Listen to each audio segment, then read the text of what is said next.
This is the workshop covering the short form carved from Brindlewood games. My name is Jason Cordova. I am the creator of role-playing games such as Brindlewood Bay, The Between, Public Access, and I'm the co-creator and publisher of many other games besides. And I am the founder of the Gauntlet gaming community and a podcaster.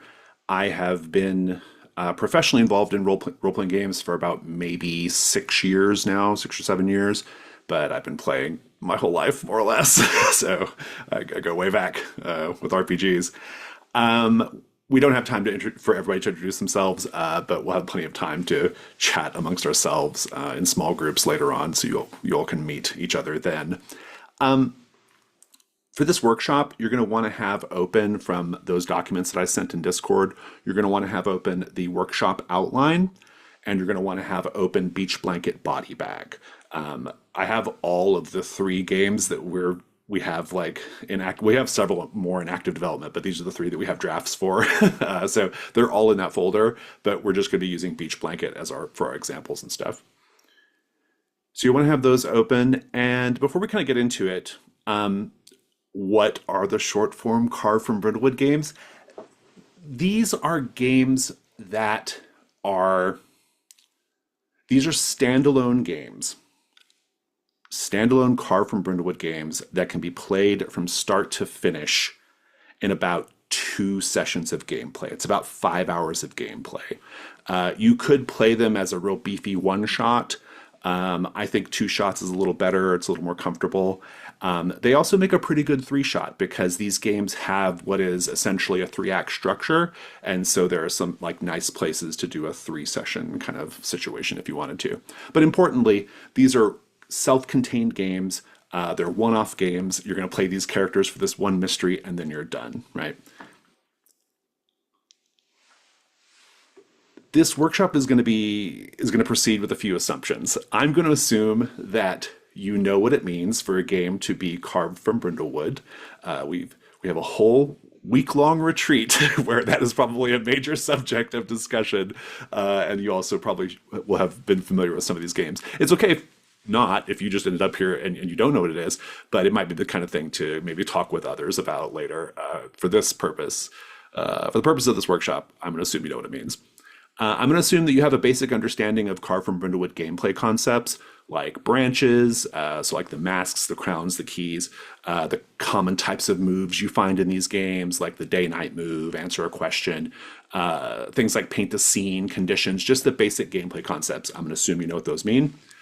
And importantly, I'm going to assume that you know at a basic level how the carved from Brindlewood mystery structure works. So side characters, locations, clues, and so forth. This workshop is not about writing side characters, writing rewards, writing clues, writing locations. I've got loads of other videos on my YouTube channel if you're interested in that.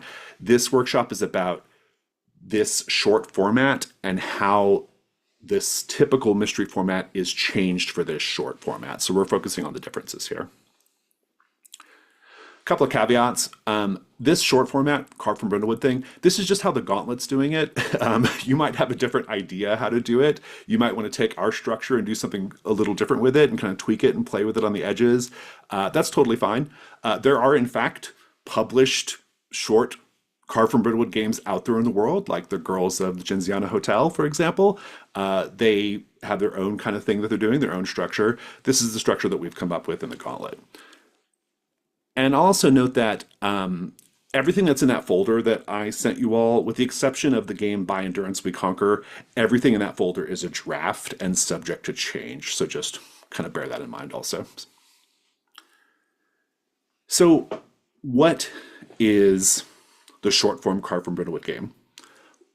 When we publish one of these, what does it come with? What is it? Well, it's a CATS. That is the concept, aim, tone, and subject matter statement that kind of defines what the game is at a high level. It is a mystery. It is a reference sheet that has all of the basic moves that the characters interact with. And it's a character sheet. Importantly, it's a single common character sheet. So everybody has an identical character sheet. You get to make, obviously, you get to personalize your character with your various options that you pick and your different abilities and whatnot. But these characters in these games are all of a group and they're of a type. Okay. So in Beach Blanket Body Bag, all of the characters are teenagers in 1965 at a beach party, right? In By Endurance We Conquer, the characters are all crew members of an iced-in ship in the Arctic, right? In Dead Pilled, your characters are all the most horrible manosphere influencers you've ever met in your life, who are happily being murdered one by one at a terrible retreat.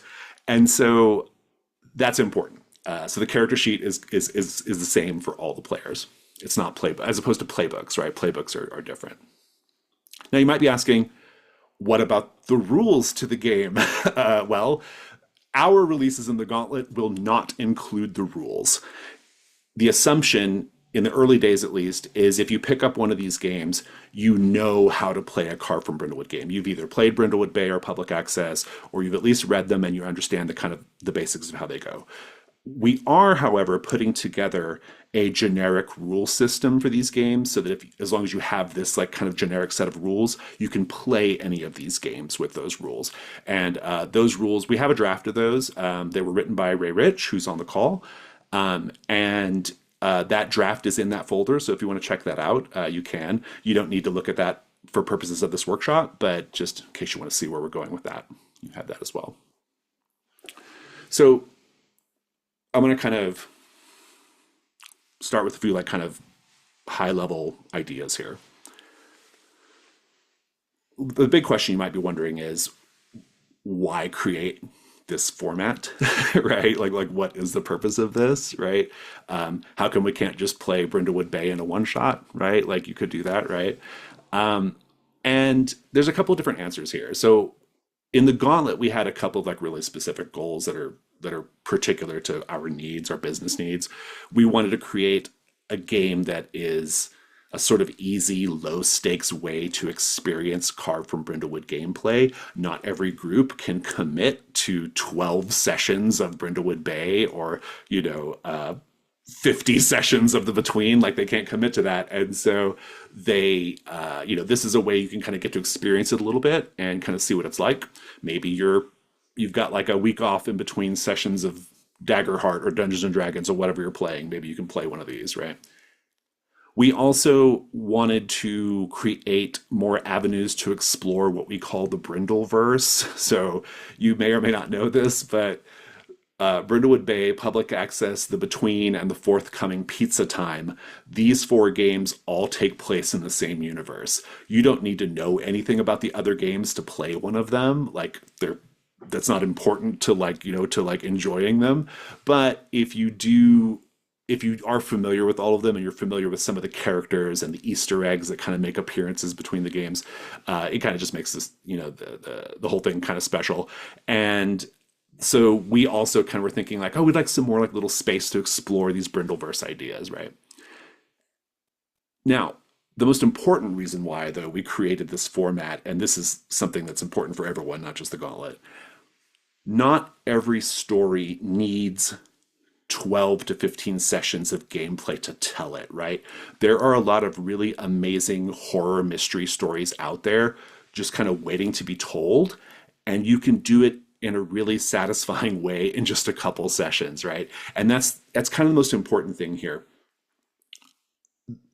These games are not a compromise, okay? Like I hate that. I hate the idea that like just because something is in a shorter format or something is more limited, it's compromised somehow. It is not. What you're going to learn as we go through this workshop is these are full, rich, really satisfying stories that you get to tell in 5-6 hours, right? And we have a lot of experience with that kind of role-playing game, right? Like Trophy, for example. Trophy Dark was where we really cut our teeth on this idea of you don't need like tons of sessions to tell a good story, right? You can tell an amazing cinema quality story like in a short, time span. And And like I said, not every story needs a full campaign. There's a lot of great stories out there waiting to be told that are perfect for this format because they don't need all the extra things, right? They don't need playbooks. They don't need a mastermind or campaign structure. They just need a nice, tight, focused experience. So that kind of segues a little bit into something I want to talk about if you're following along on the outline, sort of game design principles. And I brought these game design principles up earlier in the week during our during the office hours that I had. So some of you have heard this already, but I there's like these game design principles that I always keep in mind when I'm writing a game, and I think that they're really helpful for any kind of game design, not just CFB game design. The first is that you really need to ask yourself when you sit down to contemplate a game or to you have a game idea or you have like even just a vague notion of like you want to do something like this in a role-playing game. You want to ask yourself, who are the characters that we play? Like, who are these characters, and importantly, what do they do? In Brindlewood Bay, the characters are elderly women in a book club, and what they do is they solve murder mysteries in their town and maybe eventually confront an occult conspiracy. In public access, they are young people in 2004, and what they do is they are trying to, they're solving mysteries in their little New Mexico hometown while also trying to figure out what happened to this weird TV station, right? This is so important from a game design standpoint. I have to tell you, I have worked with a lot of game designers as a developmental editor, and indeed, I've read lots of role-playing games. So many game designers can't answer these questions. There are games on the shelf that are published, that are sitting on the shelf, and I bet you if I asked some of those designers, who are the characters and what do they do, they couldn't answer that cleanly, right? Because I think a lot of people don't think about their games in this way, and it seems like so obvious, but it's not. And it's important because this is something, it's like it's your touchstone, it's your North Star for the whole thing, right?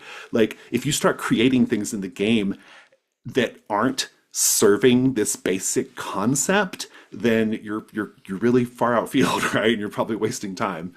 And the second thing I want to talk about in game design principles is a related idea. What are your design goals for this game?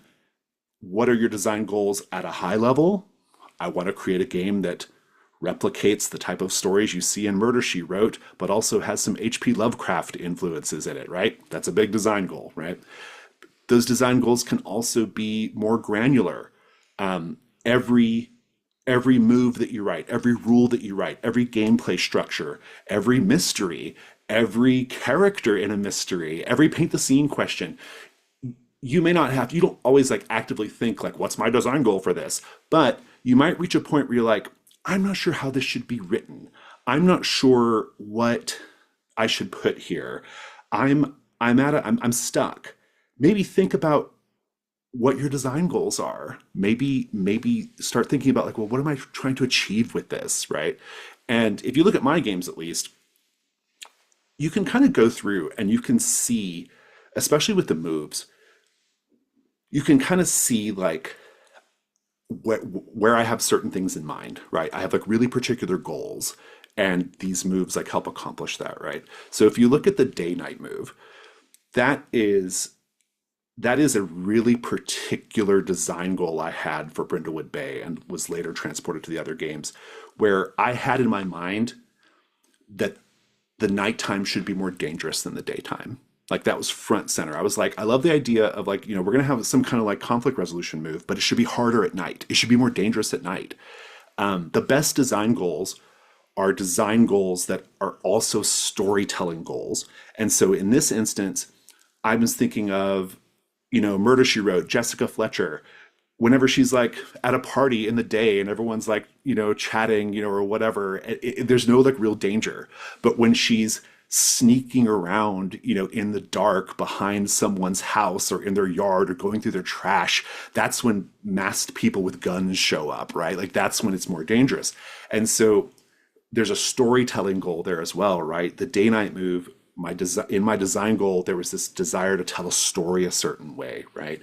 The Gold Crown Mysteries move, if you're familiar with that in Brindlewood Bay, that's the one where the players get to come up with a the title and the details of a mystery book that they all read, right? And then they get like a little bonus when they do that, right?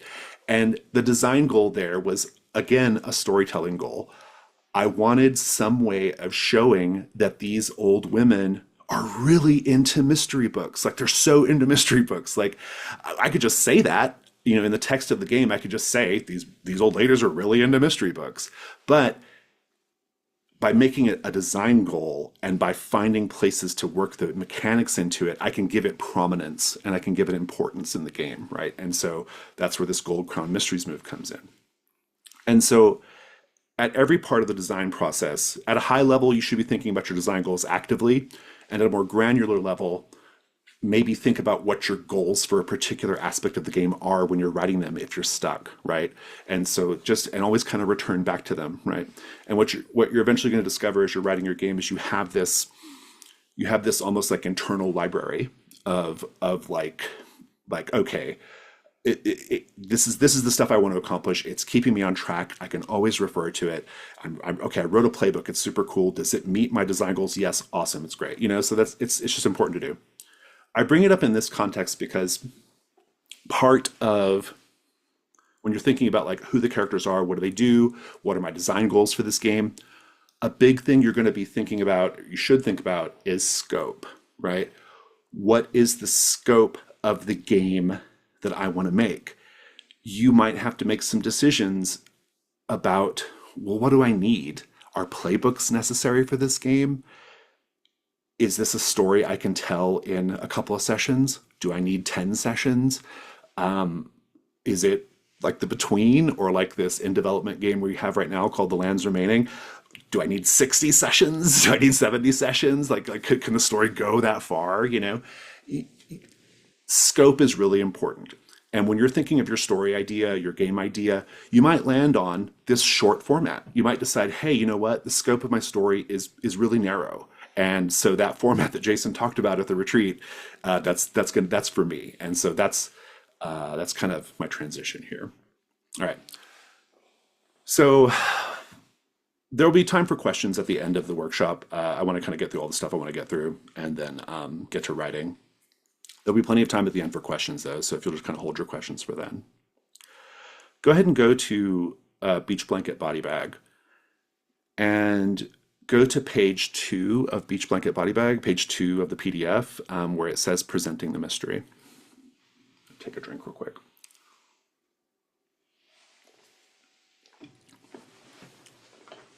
When we were developing this format, we ran into an immediate problem. It was like an immediate challenge. And that challenge is, in a full campaign length game, you have a lot of space to reveal the characters and to teach the setting, right?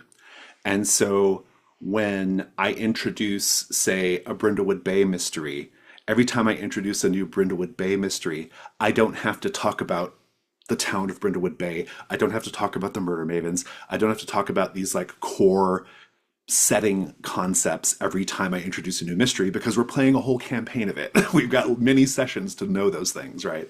We probably did a session 1 where we introduced all those basic ideas and we're just constantly talking about them. It's just part of it's just part of the campaign. And so in these standalone games though, you might have already picked up on the immediate problem. We intend for this to be a really rich storytelling experience, a complete storytelling experience, but we're starting with kind of nothing.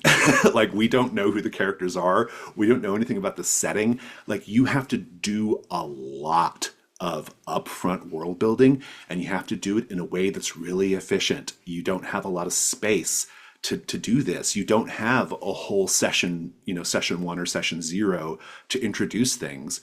You don't have multiple sessions to slowly reveal your setting, right? You got to do a lot in like right now, basically. And so here's where presenting the mystery comes in. In this short format, just like in all the other games except for Brindlewood Bay, all the other games, it's scripted. You read it, you just read it word for word to the players, right? And you get through it and you're ready to start solving the mystery. The difference in this short format is that you might have noticed it's much longer. It's so much longer. In fact, it takes about an hour to an hour and a half to get through the presentation of these mysteries. Okay, it's it's quite lengthy, and it's lengthy, but it's also very interactive. So even though it's very long, there's lots of pauses, there's lots of breaks, there's lots of role play, and there's lots of sort of shared world building and collaborative storytelling that happens in this process. It is the first act of our play, right? Just the presentation, right? And so what I want to do is I'm going to read through Beach Blanket Body Bags presentation, the presentation of the mystery, and I'll pause periodically to talk about what I want to talk about. But as I'm going through it, I want you to keep these big ideas in mind. We have to introduce the characters in an efficient way, and we have to do a lot of world building in a small space. Those are your two big ideas, right? So I've got all my players gathered. They've already made characters. In some of the games, like in By Endurance We Conquer, you actually make the characters during this process, but in Beach Blanket, you make them ahead of time. We've made our characters, and now I'm ready to begin. It's the summer of '65. You and your friends have taken a ferry to Wolf Island to enjoy a weekend of surfing, sunbathing, and sleeping under the stars. Wolf Island has a beautiful white sand beach, a hiking trail that goes deep into a forest of tall pines, and apart from that rich, weird goober who lives on the hill, no one on it. This beach party is 100% square free. No parents, no police, no problems. You almost didn't come back to Wolf Island after what happened to Darla Sunset last year. Darla was such a good swimmer. She's the last person you'd expect to find washed up on the beach drowned. But life must go on, and it's what Darla would have wanted. No doubt she's beaming down at you right now from that great pipeline in the sky. She had such a beautiful smile. The presentation should have a basic introduction to the setting. This is where we're at. This is at a high level, these are who the characters are, and it kind of hints at like what their relationship is and what their past is, right? We keep going. It's early in the day on Friday when the ferry drops you off. It won't be back until Sunday morning.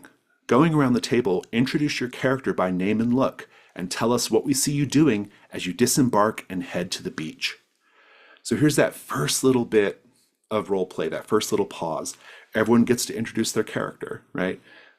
My character's name is this. This is what they're wearing. In Beach Blanket, they've got like a menu of like 100 options to to like pick their clothes and stuff from, because that's what I love to make in games. Is I love playing dress up in characters, and so you do that, and then you kind of say just that, you know, like, oh man, my characters right now they're like struggling to open up a beach chair. It's stuck, and they're trying to get it undone. Or my character's opening a beach blanket, laying out a towel, and getting ready to catch some rays or whatever, right? So let me keep going. Now we're going to get to know your characters a bit more. Go ahead and role play the scene of everyone setting up camp on the beach. Who is your best friend here? Who is your rival? Do you secretly have a crush on someone? How do you show all these things, subtly or not so subtly? And then we have some keeper instruction. Let the scene play out for 10 to 15 minutes. Use this time to introduce the side characters in the beach party group: Moondog, Hambone, Candy, and the three pups, Bongo, Tiki, and Ripcord. When you get to a good stopping point, continue. So this is the first role-playing chance, right? And sometimes the scene goes on for longer than 10 or 15 minutes. I've had this scene go on for like 20, 30 minutes, and that's fine. If everyone's into it, it's fine. It's just free role play. It's a chance to learn who the characters are, to learn how they interact with each other, to introduce all of the side characters. Again, remember, we have to efficiently introduce characters and build the world, do the world building in a really small space. We meet all the important side characters. We are getting set up for the gameplay, right? We keep going after that scene. This year's Wolf Island trip is extra groovy because Chet Hollister, a shining surf god and the most popular boy in school, has decided to grace your little group with his divine presence. Chet is totally swoon-worthy. Golden hair, golden skin, and a body built by Gold's Gym.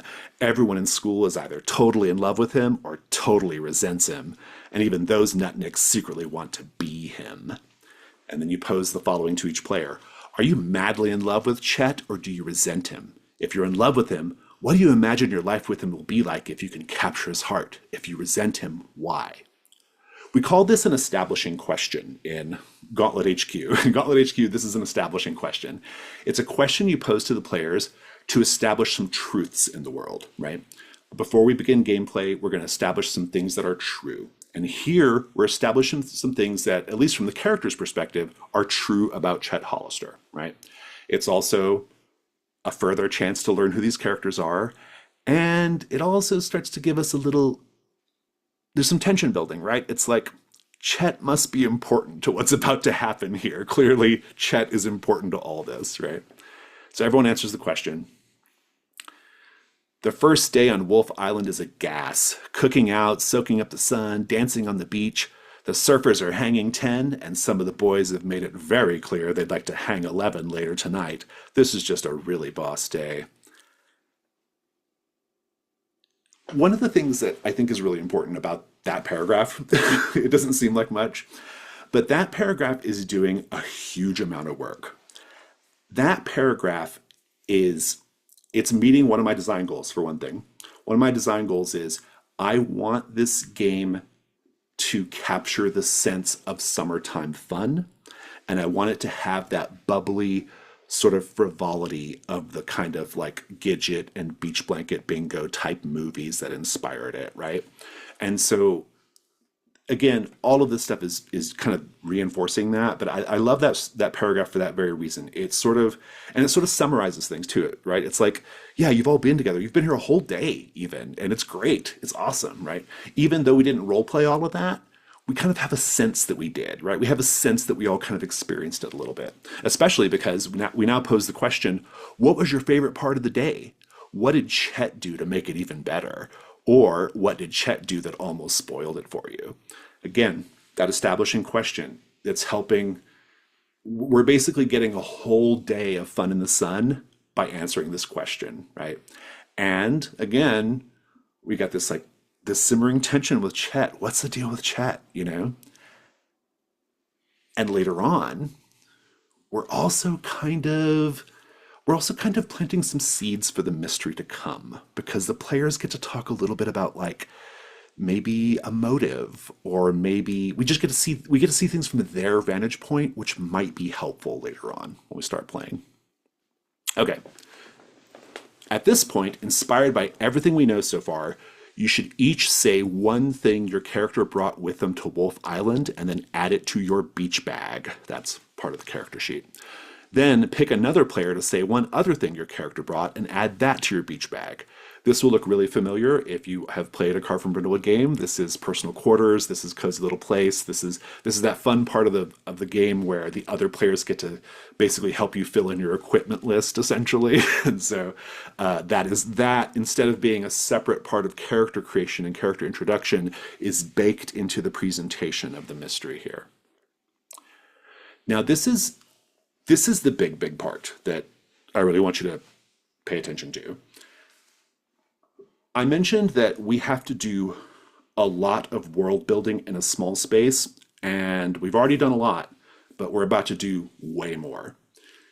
Friday night is for telling scary stories around the campfire. There seems to be some disagreement on how Wolf Island got its name. Each of you picks a legend about Wolf Island from the lists below. Alternatively, you can make up your own story about how the island got its name. After everyone's picked, we'll take a 10-minute break so you can think of your story, which you'll tell us upon return. And then we have these 6 proposed legends of Wolf Island. You share that with the players. There's a mass murderer called the Wolf. There's a mythic wolf creature called Old Grayshanks. Maybe I heard there was this company called Wolf Industries that was doing weird experiments, and so forth. You can read them all there. This is a really, really important part of this presenting the mystery. All 3 of the games that we've published so far, or that we're getting ready to publish, they all have some version of this. Like they all have. Your game doesn't have to have this, but I strongly recommend it, because what's happening here, there's so many things going on here. We are learning way more about the characters and how they view the world and what they're scared of. We're learning about the history of Wolf Island, maybe. We're learning urban legends about it at the very least. And the keeper is getting little things they can put in their back pocket for later on so that when they're, when they're thinking of dangers or they're thinking of things that might happen to these kids on this island, they might remember like, oh yeah, maybe I'll make it seem like it's old Grayshanks that did it, right? Or whatever, right? So this, and again, it's fun. Like the players get to like have a little, they get to tell a little ghost story essentially, right? In the other games, it's different types of storytelling. So like in Dead Pilled, the characters are all at this like horrible Andrew Tate style retreat, right?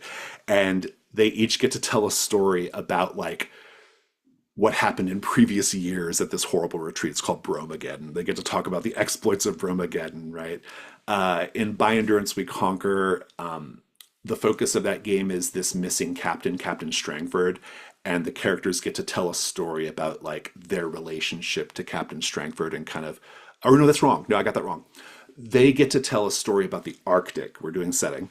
They get to tell a story about like, oh, I heard about this particular folklore or legend, about this creature on the ice or this, this like weird supernatural phenomenon in the Arctic. And so you each get to tell a little story about the Arctic.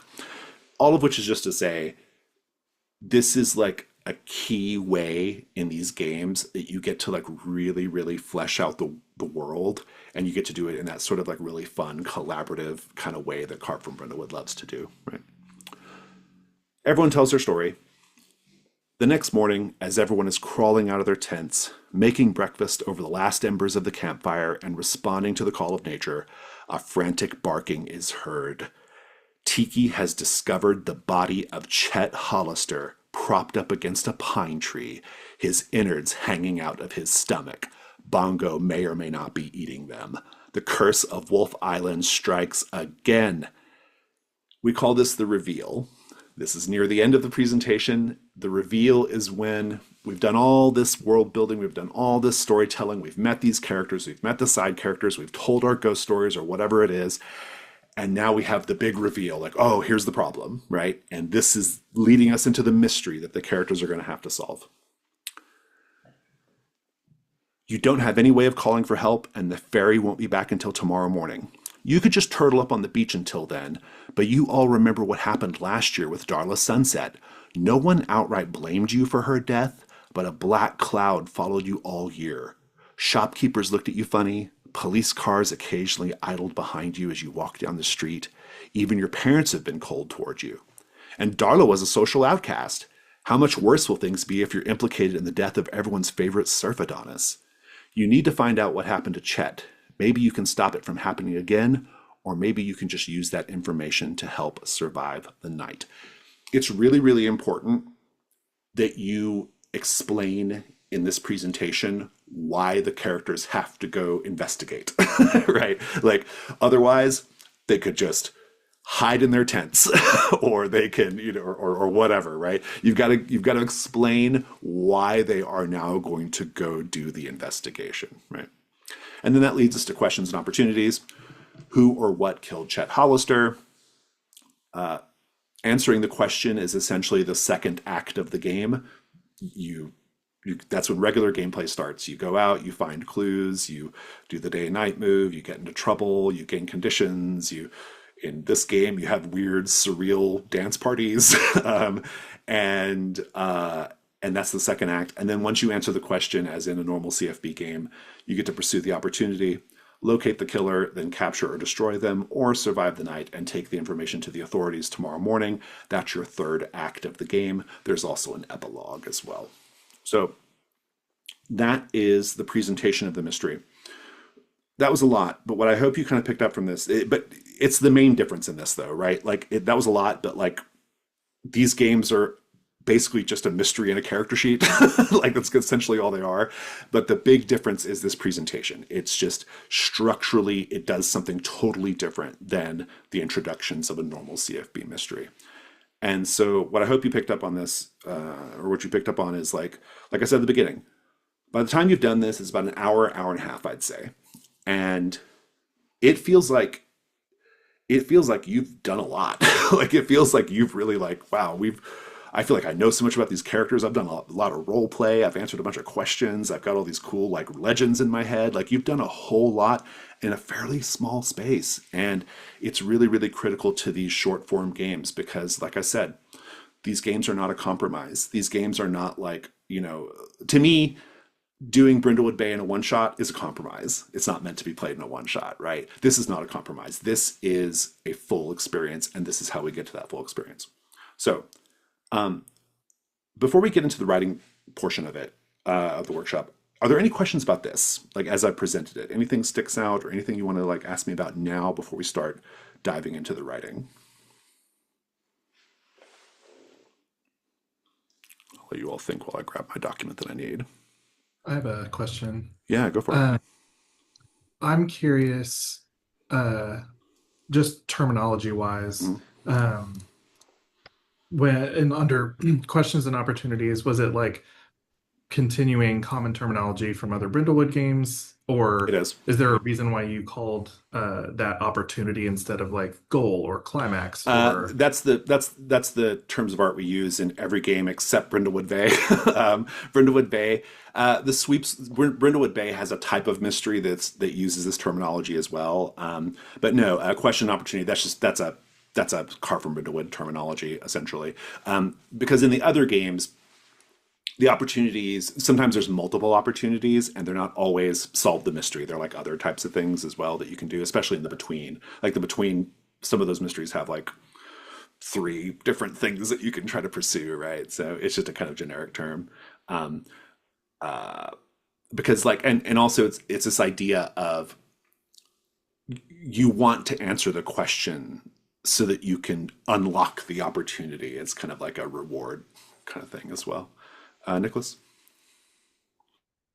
Yeah, in your presentation, you told us that in endurance, the characters are created during the presentation, They are. and Yeah. for Beach Blanket, it's before. Mhm. Uh, how do you bring the settings piece when characters are created before? Well, so basically, I mean, when I say they're created before, I just mean you fill out your character sheet before you start reading the presentation. You don't have to. Like you could just like stop at the point of saying your name and look and fill that part out right then, right?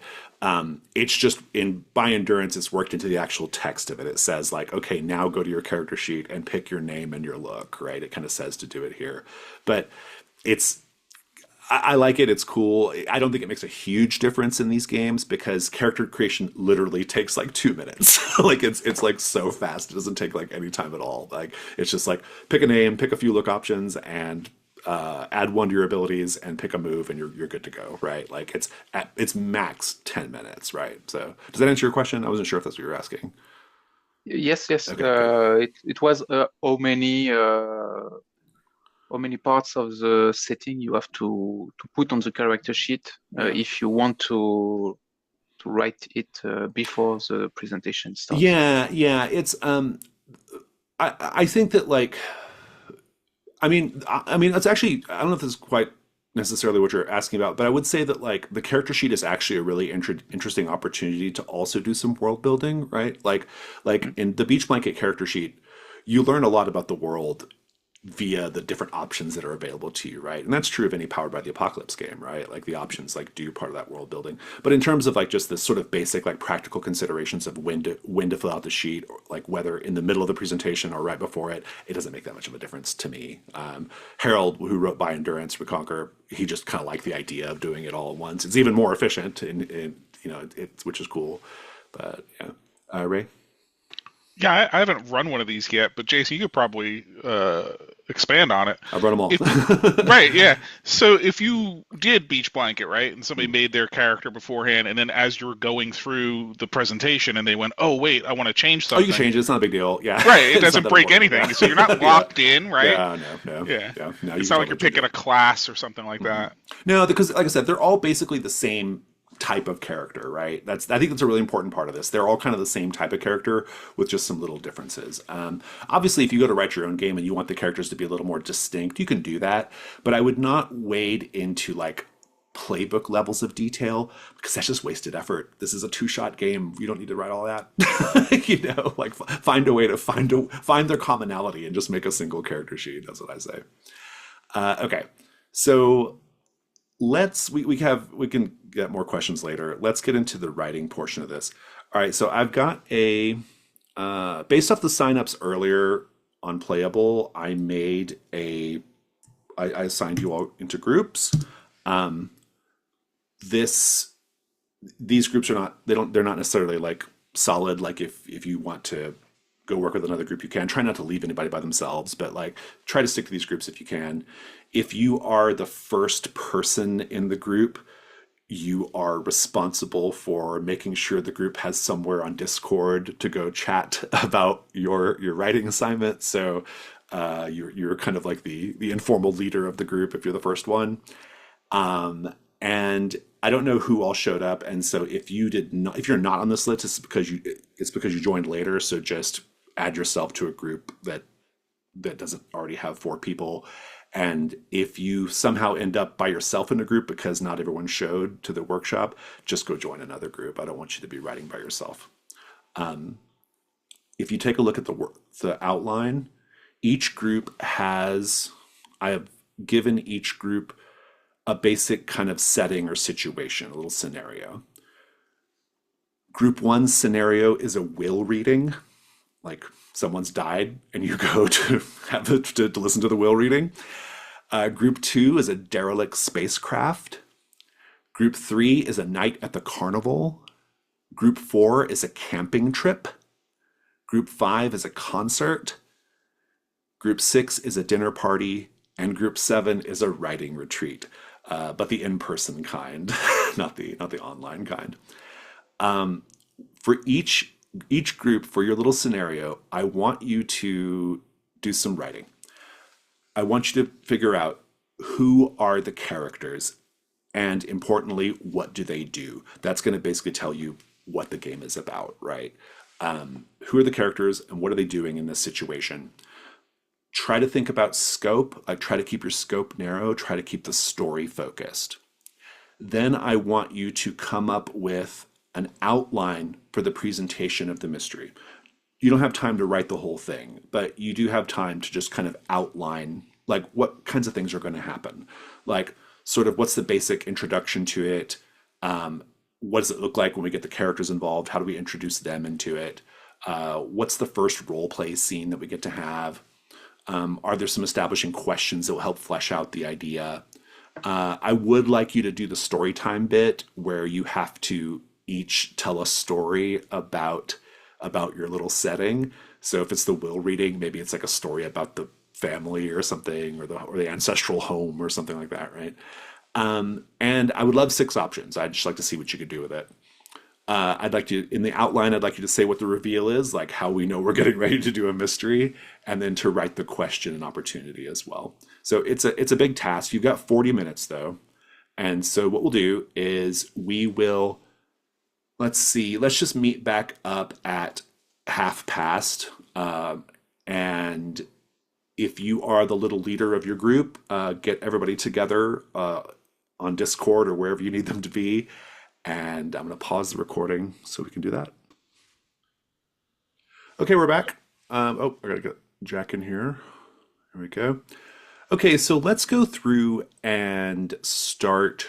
Let's just share what everyone came up with. I'm going to just go in the order of the numbered groups, and whoever is your representative for group 1. Group 1, who you had the will reading, if I remember correctly. Who are your characters in this game, and what are they doing? So, our characters are attending the will reading of the matriarch of their family. They were all summoned to this reading, and to her mansion. And of course, it has to be this whole huge production um, where they're all brought together and staying in this mansion. And before the actual, or as part of the will reading, um, the matriarch has requested that everyone present share a story about their time together.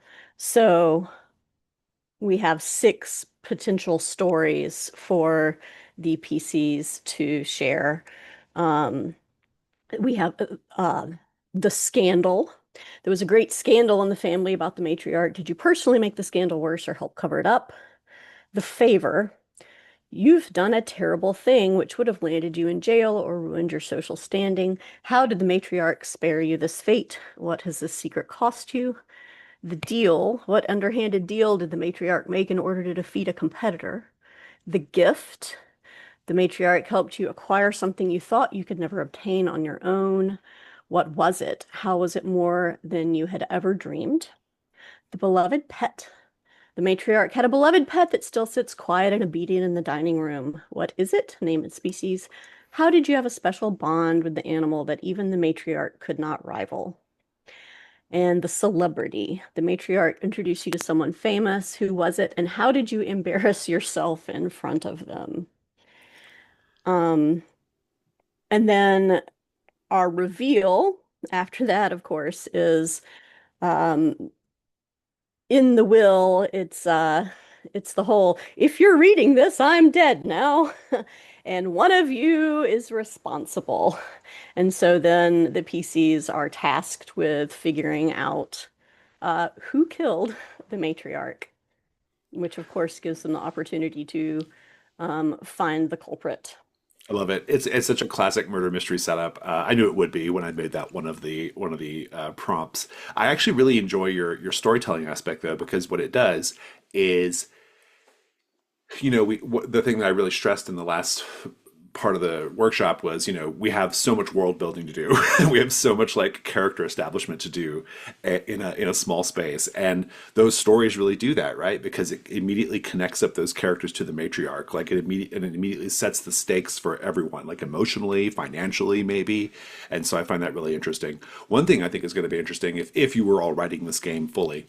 One thing that is interesting and also came up when we were writing Dead Pilled and Beach Blanket was, how do you handle the possibility that one of the player characters is the killer? Right? Like what does that mean, And in Beach Blanket and Dead Pilled, you can kind of like hand wave any weird inconsistencies, like it's not that important. It's kind of a, it's kind of a B movie sort of situation. But with this one, I'd be really curious, like, and maybe that will come up in the next thing we talk about, like how you might mitigate or create a framework for the possibility of one of the players being the killer. Did you guys talk about that at all, or? We talked about it quite a bit. Yeah. And what we kind of landed on, and Jazzy had a really good point, is that it comes down to when the question is answered, there has to be consent from the player at that point. Do you want to be the answer to the question? Yeah, that's good. And it also can be fun because then you go back and are thinking about, oh, well, this thing that happened was because I was sure. Yeah. actively trying, Right, yeah. You do a little flashback of like, this person was sneaking into the secret passageway or whatever, right? Yeah, that's good. I like it. Awesome. And so, yeah, that sounds really great. So, is there anything else you want to say about it? It's pretty exciting so far. I just have one thing I'll add that we didn't get a chance to discuss, but it's having a PC murderer possibility. It highlights the replayability of these games. Yes, yeah, it's very, very much so. I've run a couple of these a couple of times now, and in true CFB fashion, they're really different stories. like people always like this is a tangent, but people always have this like weird criticism of CFB that's not true at all. That like, oh, it's always going to be the same. You can't play the mysteries again. You absolutely can't play the mysteries again. Trust me, they're going to be really different every time you do it. I've run the House on Escondido Street 900 times, and let me assure you, you can always get a different story. Okay, fantastic. All right, let's go to group 2. Thank you so much, group 1. Group 2 is our derelict spacecraft group. This is the really different one of all of them. Who wants to speak for group two? Again. All right. So who are your characters? What are they doing? And what's the kind of basic flow of your presentation? All right. So our characters are all grad students in an anthropology lab, where a space anthropology lab, and the primary investigator that runs that, we're all, under, has decided that we're going to go on this trip to find the Mary Celeste 2, a derelict ship that has a lot of legends surrounding it. It was a colony ship that came to a bad end, but no one knows where it is. And so we've found this ship. We've gone on a drop ship to the Mary Celeste 2, and we can't get out of the Mary Celeste 2 until the drop ship comes back in 26.5 hours. And on our way on the shuttle from our drop ship to the Mary Celeste 2, where we're sitting around and we're all telling stories about, legends that we've heard about the Mary Celeste 2 and what end it came to, what end all the colonists came to. And we have, various NPCs like the shuttle pilot. There's a nursing student. There's a monkey that belongs to the PI, but it is actually taken care of by the grad students. And the reveal is once you're on the ship, the PI gets murdered by person or thing or something unknown, and the monkey goes missing. And so, yeah, so for the stories, we have like an alien type situation, like the movie Alien. We have an Event Horizon type situation. We have a serial killer like Jason X. We have some kind of Star Wars weapon schematics transports. Maybe they were hit by reavers or pirates. And then there was maybe a cult that formed on the ship and caused its destruction. Oh, so is the idea thanks, that these students, they all like have heard something different about the Mary Celeste, and then that's pretty good. Yeah, I like that a lot. That's really fun. Intriguing. So I know you all probably didn't get this far into it, but I'm curious, like, is the idea that the monkey like was the monkey special in some way or just beloved? We just wanted an animal. like why are they the focus of the mystery? Did they do something? We were worried that nobody would actually care if the PI got murdered. No. Because we kind of set him up to be an asshole, or them up, Yeah. Well, no, you've highlighted a good point though, because like it is really important, and I would say like in all CFB mystery writing, not just these short form games, the real tricky part of this process is kind of like, why are the characters doing this? Like why are they investigating it? Hargrave House, it's easy, right? That's their job. That's what they're there to do, right?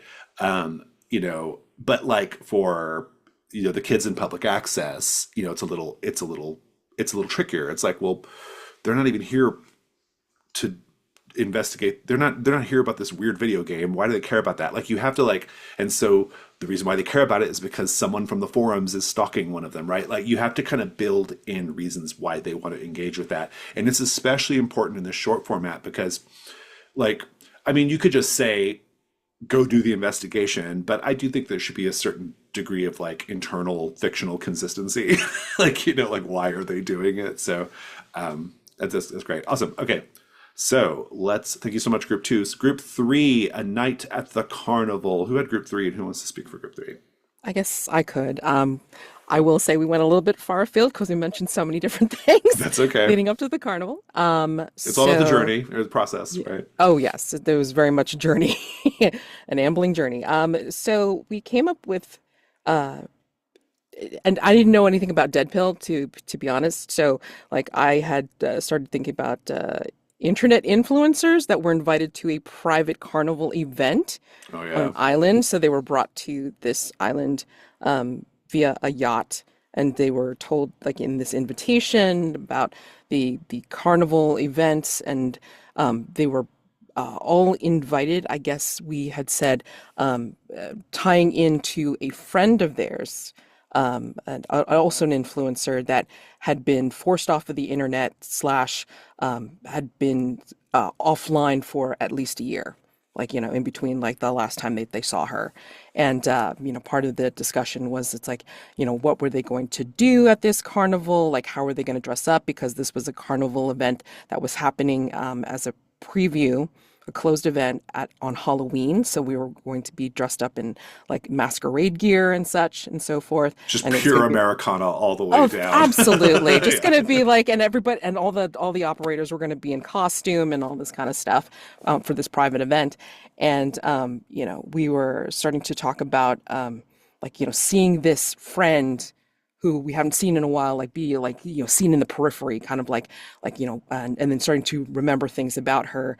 And then like the story time was the PCs were going to be at fault. Like, what did we do as individuals to force her off?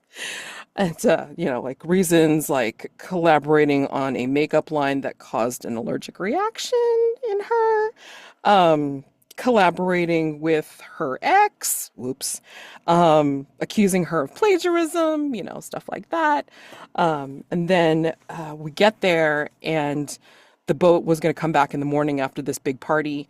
But then we get to the big party part and she is killed in front of us.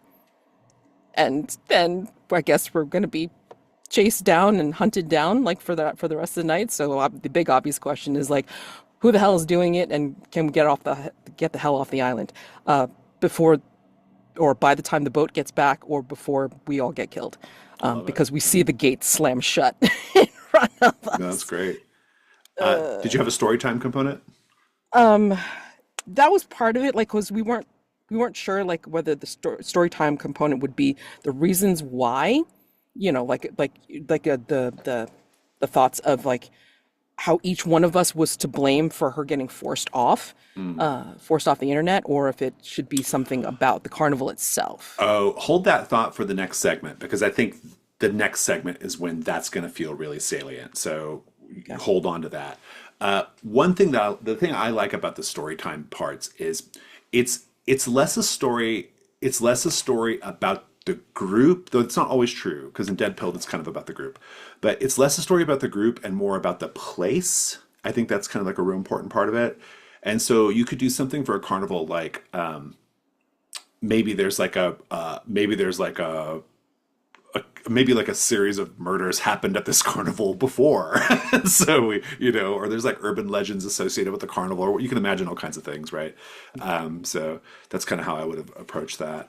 That's awesome. Anything else about the carnival? It's a great setup. I know for a fact these social media like influencers in their lane, they all hate each other. So like, that's also a really good thing. Like, How many followers do you have? More than you. theme park VTubers, the worst. They're like monsters to each other. It's like a nightmare, like niche vlogger thing. Okay. Fantastic. Thank you. I know group 4 did not make, so let's go to group 5 and the concert. Who had group 5? Who wants to speak for them? That's me and Archie. Okay, fantastic. Who are your characters? What are they doing? Our characters are roadies for the band, the Killer Unicorns. And generally, they help set the band up, make the show a success, make sure all the pyrotechnics are ready, the guitars are tuned, so on and so forth. For our basic introduction, this is the first show of a world tour. We're all the nervous excitement. So as we're kind of getting our characters introduced, we're asking like, what did you do to help set up the show tonight? What was your specific task? Maybe what equipment is in your gear bag? And more broadly, maybe like, how did you get into this career? What led you to working for the Killer Unicorns? The role play is we wanted to talk about like essentially the party, the celebration right before the opening of the show. So what did you do on this kind of last night before you see your loved ones, all this stuff? How did you kind of come together? And in particular, it kind of sets up one of the questions would be, what did you see one of the band members do on social media that made you think the tour would be a huge success or a huge failure? And we started even getting into some side characters and stuff, but to get to the story time, it's we wanted to share a history of a superstition that the band did not follow as they prepared for their world tour. So we put a couple in here. I gave them names like everyone's doing. Stairway to Heaven would be the band warmed up by playing a cursed song. The Number of the Beast, the band invoked a demon in one of in the lyrics of one of their previous songs. Don't Fear the Reaper, the band did not save a ticket for the little girl who died in the stadium 10 years ago. We're Not Gonna Take It, the band didn't thank their manager in the liner notes. Crazy Train, the band didn't feature their sponsor in their music videos and on all their swag. And Back in Black, the band makes a toast on stage, or the band didn't make a toast on stage to the last band who played in the stadium. And so you talk about like the history of how that superstition gets started and why did they not happen. And then during the reveal, it's that a speaker falls on the lead singer. And since we're the ones who set it up, we're the ones who are going to be blamed for it unless we can figure out what happened and save ourselves. So the obvious question is who or what is responsible for the band member's death? And the opportunity is find where the killer is hiding in the stadium or hide away from the killer until the sun comes up. A plus, no notes. Go write that game. That's great. Terrific setup. You know what I really love about this? Using the song titles as the like little prompts for the storytelling it's doing so much for the vibes of the situation, right? And which is part of the storytelling, right? It's part of the world building. And if you look at Beach Blanket, I didn't talk about this in my introduction, but or when I was going through it, but I have songs like listed in the text of the presentation and indeed throughout the game. And that's because part of my world building for that game is I want you to go listen to these songs at some point, right? And I think somebody actually made a Spotify playlist for it too, which is great. So that's also part of this. It's all wrapped up in this idea of we have to do so much world building in a small space, and we're going to do a lot of world building in a small space, and we're going to tell a lot of story in a small space. So yeah, that was really great. Thank you. All right, group 6, the dinner party. This is probably the one I would want to write the most because I love mean, nasty dinner party situations. So, like in fiction. Yeah, in fiction. All right, who wrote it? That was myself, Bart, and Irving. Fantastic. We have the dinner party. Who are your characters? What do they do? So the game is set in a mansion of a crazy eccentric. The characters are among many who have been taken by a captor called the Moth to entertain his cruel whims. Others in his collection have already been subjected to horrifying and elaborate deaths, and tonight you find yourselves at his dinner table, the last few playthings remaining. The establishing question for this is when and how were you taken by the moth? So sort of a flashback to the sort of very kind of Saw-like, the moment where Jigsaw or the pig takes you. You playthings find yourselves alone, free from the watchful eyes of the moth or his strange servants. Your legs are chained to the finely made Chippendale dinner chairs. Here, have a moment to commiserate, talk about what you miss, what you've experienced so far, and what you'll do if and when you are finally free. For the sort of story time moments, we did sort of like rooms of this different manner and the different people who have died in them. So we have things like the kitchen, the observatory, the trophy room, the music room.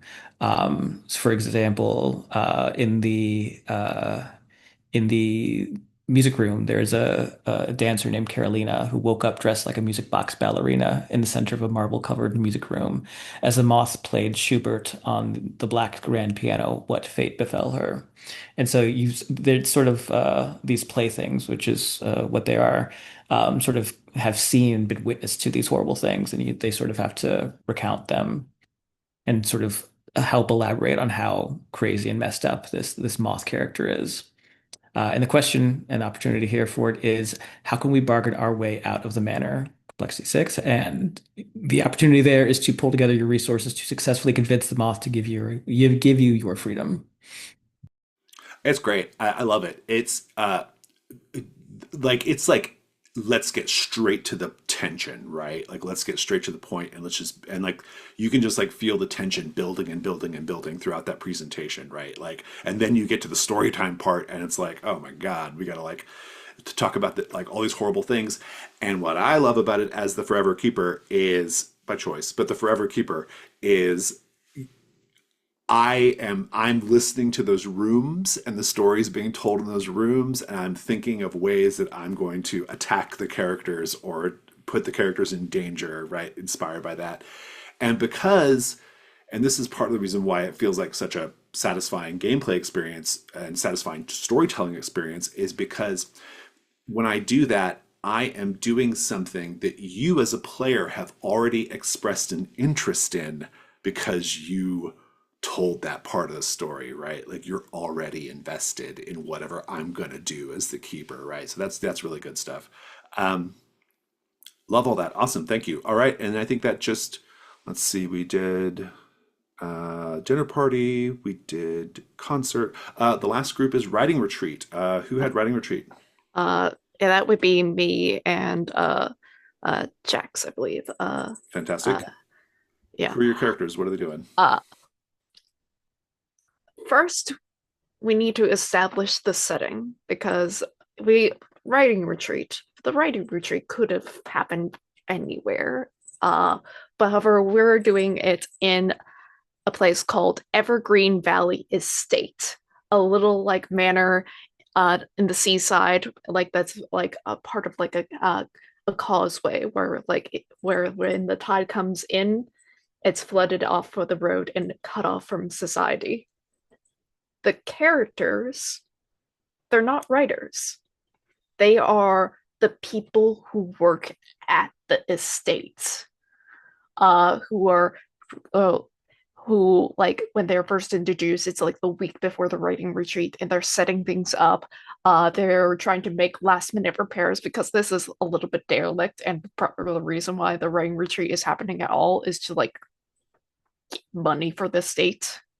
To try to keep it up. And like a question to like help establish the characters a little bit further is, what have you all left behind for the much needed paycheck? And then like afterwards, like the sort of authors are introduced that have with outrageous eccentricities, and they're just nasty motherfuckers, honestly. And we pose this question to everyone. These authors are very famous and wealthy. Do you admire them for their accomplishments, or are you disgusted by their flagrant displays of superiority? If you admire them, what books of theirs do you love to read? If you're disgusted, what petty acts of rebellion do you secretly do? And then they get to add stuff to their staff locker at that point. And the sort of story section is stuff that is being told by the older staff to the younger staff that are just coming in. Most of these stories are haunted and ghastly to test the nerve of the newcomers, but serve as warnings to protect them. Each of them will pick a ghost story, because estates are always haunted, you know. We have the lone widow, who we see her like rising out of the water on like moonlit nights, sort of roaming outside the estate.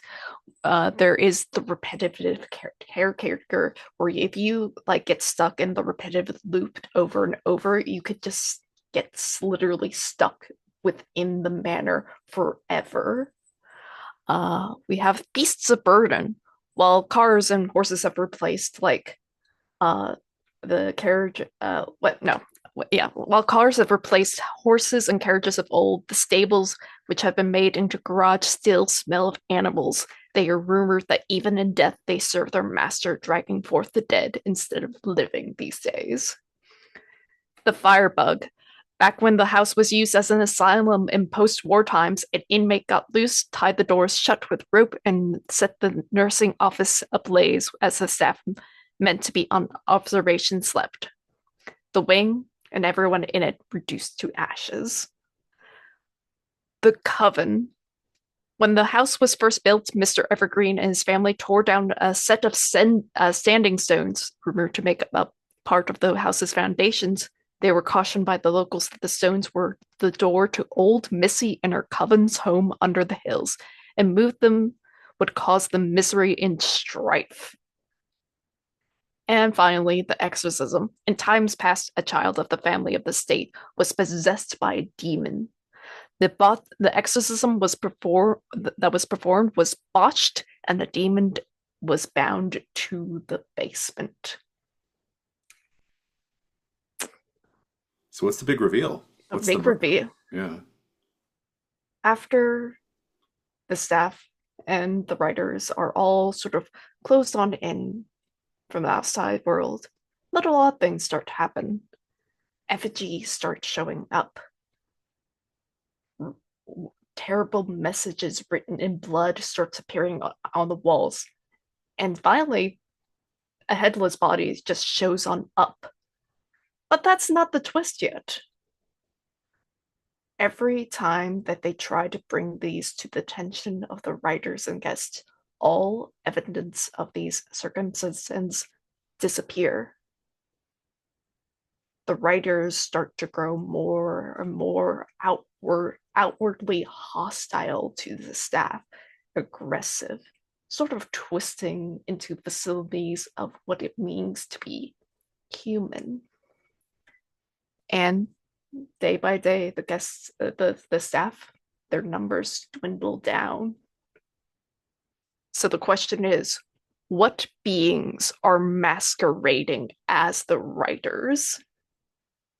And we resolve the mystery by either surviving long enough to escape the state or banish the evil that holds sway over the Evergreen.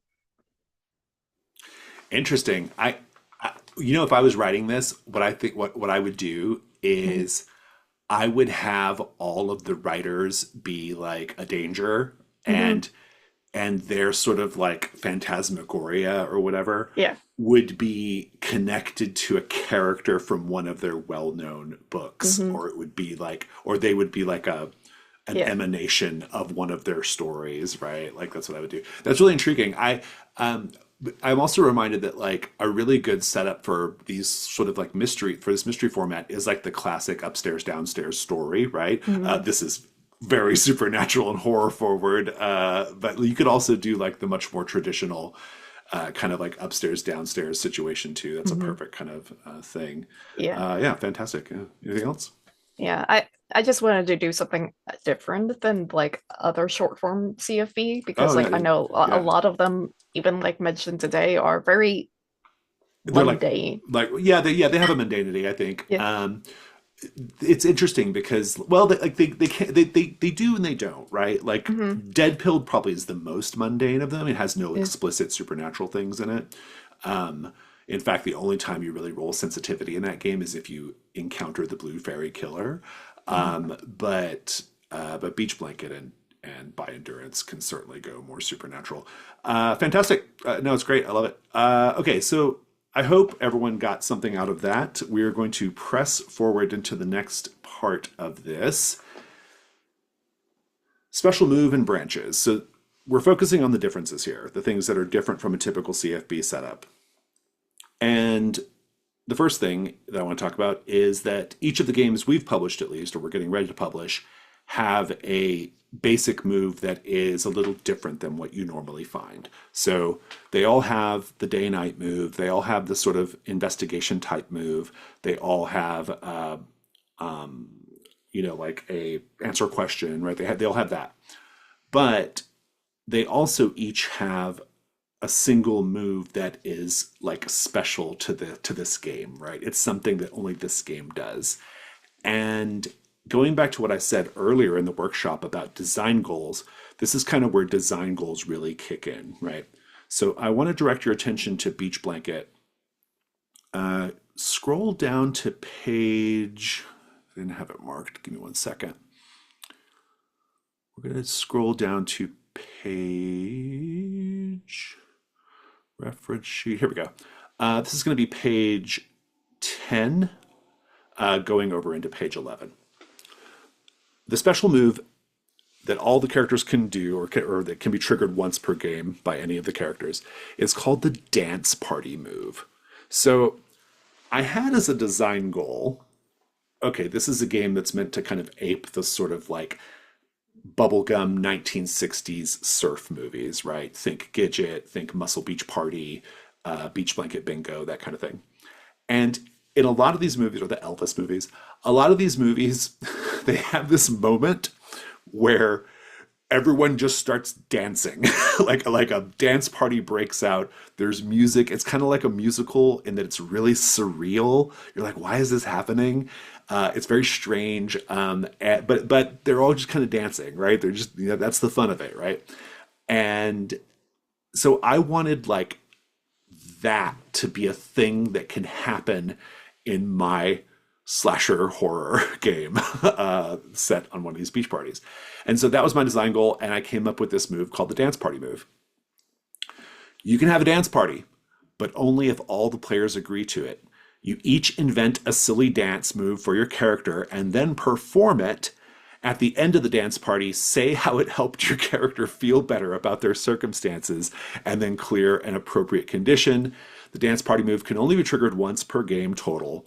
And I also include a little note that it's meant to feel very surreal and weird, and to not worry too much about why a dance party breaks out. It's kind of a dreamy thing, right? There's even like a special set of side characters. I can't remember what they're called. It's the name of the band.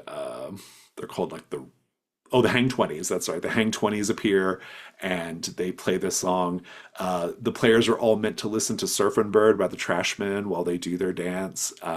Several people here, or a couple of you, have played Beach Blanket and can attest that I'm not crazy here. Like, it's actually very fun. It's so much fun. Yeah, so it's very fun. It's very silly, but it's something that, like, on a mechanical level, makes Beach Blanket stand out, right? Like, that's the idea. There's like one move in your basic move set that kind of makes your game just like a little special, right? And satisfies some sort of storytelling goal you have. In Dead Pilled, the equivalent move is called I don't remember what it's called. I think it's in the notes there, but basically the bros like wrestle. They like start wrestling until they just get it all out, right? And of course that's sort of like, is this storytelling moment of like toxic masculinity and like, sort of like slug it out, thank you. Like bros being bros or whatever, right? So all that's just to say that something that your game doesn't have to have but should have, or should maybe think about having, is like a special move or mechanic that kind of sets it apart, right? And it's especially helpful if it helps tell the story in a certain way or gives you a certain type of story beat that you're looking for. So that's the first thing for this part of the workshop. The next thing I want to talk about that's really different is the branches.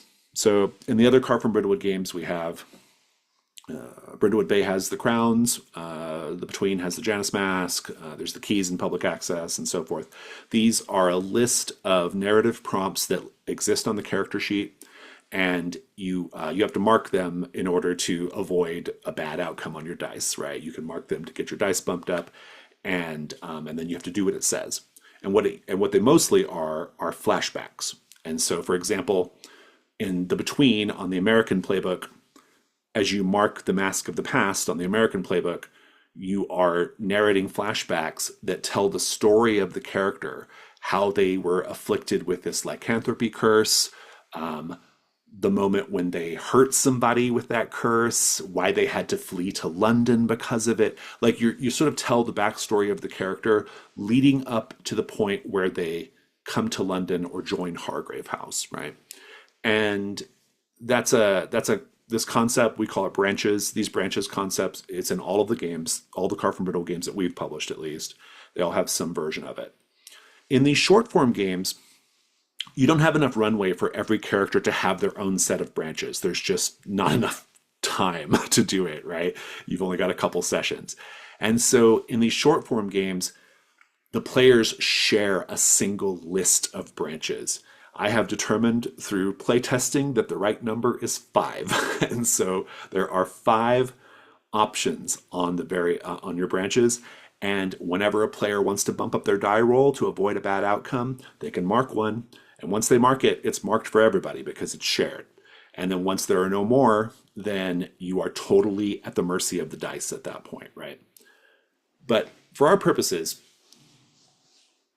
these branches are another way we get this really deep, nuanced, rich story, right? This is another way that we pack in tons of satisfying story in this small space. Because if we look at Beach Blanket, and here you want to go to page, let's see what page we're on. This is going to be page,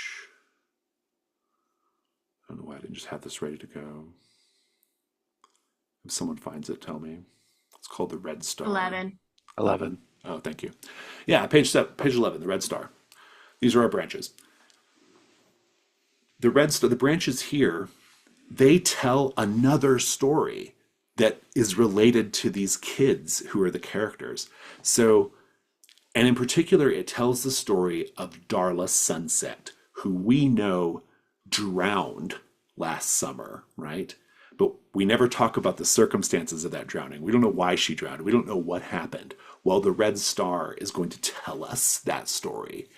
And so you go through it, you know, kind of everyone's opinions of Darla in the beginning. You know, you narrate a flashback to her having a fight with someone. Someone stomps away in anger. We have this really interesting moment where Darla, drunk and high, is just kind of dancing by herself, you know, and you can tell she's on some sort of cosmic precipice, ready to plummet into oblivion, right? And then in the end, we get to find out what really happened to Darla. She didn't just drown because she was a bad swimmer or because she, you know, got caught by the undertow or whatever. Something happened to her. Something active happened to her. And so you get to tell this story. It's this flashback story, and it's a story that is very relevant to all the characters, and it's a story that might inform what's going on in the present day and what happened to Chet, right? Maybe not, but but it could. And so that's what Beach Blanket Body Bag does. The other 2 games, By Endurance We Conquer, it tells the story of this Captain Strangford, this captain who goes missing that the characters are looking for on the ice. And he's a bad dude. He's like a classic, like toxic father figure, right? Like he's really bad. And when you mark it's called the Burden of the Icebound Dream. When you mark those, you each kind of get to share a little moment you had with Captain Strangford on his last expedition. And we learn more about the captain in that way and how you relate to the captain. And then in Dead Pilled is really interesting. It's called The Strings of the Real Boy. And Dead Pilled has all kinds of Pinocchio-like references in it. And this one's interesting because you are telling flashbacks to essentially to the moment when your character stopped being like normal and became like a weirdo Twitch streamer or like a kind of like wellness, lunatic or whatever, right? Like you tell the story of like what drew you into this manosphere kind of like job, right? And the idea with those is we slightly humanize the characters because until then they're really horrible characters, and they don't ever stop being horrible characters, but it at least like sort of explains why they are the way they are, and so it kind of gives you that extra insight to them. And so these branches are a chance to tell the story behind the story, right? In addition to serving the basic practical mechanical function of helping you with your die rolls, right? Now, sometimes you mark one. In some of the games, you mark one and you just tell a story from your perspective. In Beach Blanket, you get to everybody gets to kind of share their perspective on what happened with Darla, right? Everybody has their own opinion of what happened to Darla, except for the very last one. Only the person who marks the last box gets to say definitively what happened to her, right? And so that's sort of the idea behind these shared branches.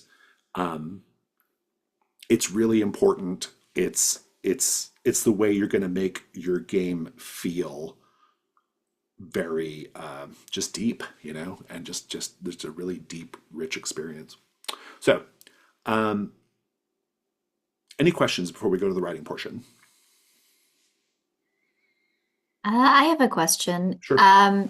I think I kind of know the answer, but I guess I want to like see if my thinking here is correct.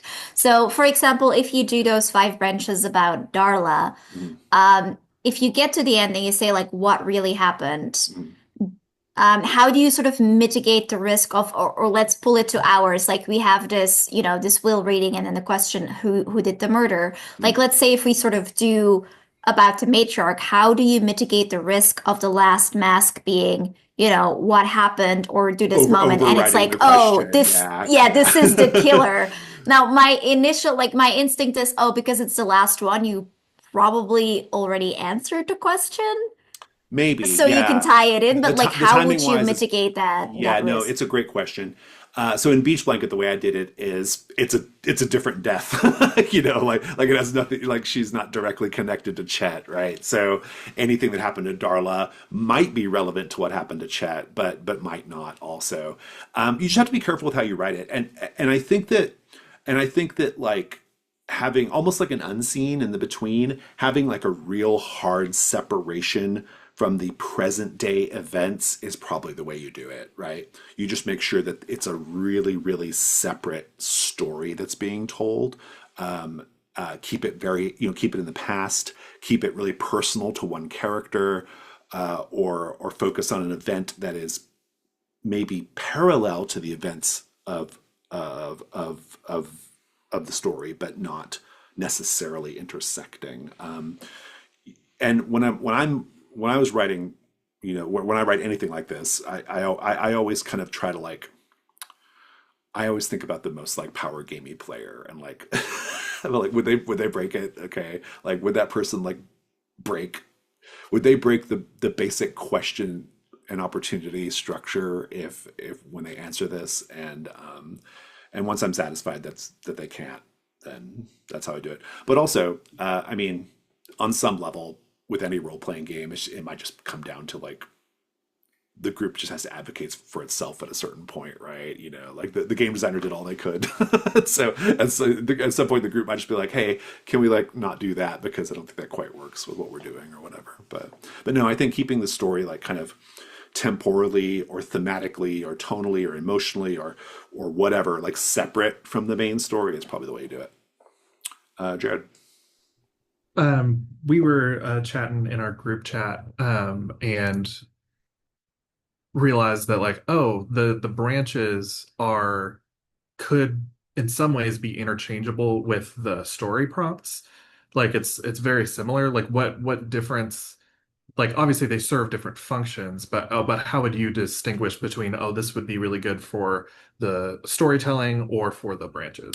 Do you mean like the establishing questions? Like the establishing questions in the presentation are very present day. Like it's very like what's happening right now. And the branches are very much like flashback. I think that's just that I think is probably the main difference. Yeah. Sure. Yeah. Any other questions? All right, let's get back into our groups. For your game that you're working on, for the second writing exercise, please write a single special move for your game, a move that highlights something special about your story, and write some branches. Figure out what your branches are about and write them.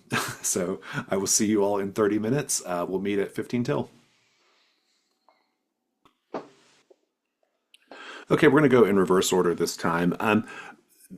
For the branches, you can just give me like a basic idea of what your branches are about. You don't have to like read them all one by one. You can if you want, but it's okay if you just summarize them, and then you can paste the text of them in Discord or whatever for people who want to review them.